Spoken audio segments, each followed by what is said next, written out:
ரவா உப்புமா மாதிரி இல்லையே, இது ஒரு டைப்பா இருக்க. ரவா உப்புமா இல்லப்பா, இட்லி உப்புமா. இட்லி உப்புமாவா?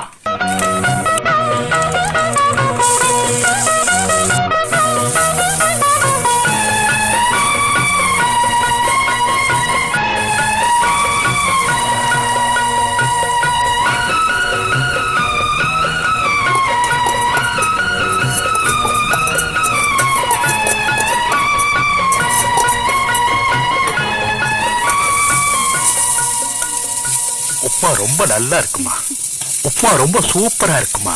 ரவா உப்புமா மாதிரி இல்லையே, இது ஒரு டைப்பா இருக்க. ரவா உப்புமா இல்லப்பா, இட்லி உப்புமா. இட்லி உப்புமாவா? ஆமாப்பா, அவசரத்துக்கு வீட்டுல எதுவுமே இல்ல, காலையில வச்ச இட்லி தான் இருந்தது, அதை உதுத்து தழிச்சு உப்புமா பண்ணிட்டேன். வர வர நீ ரொம்ப தான் இம்ப்ரூவ் ஆயிட்டமா.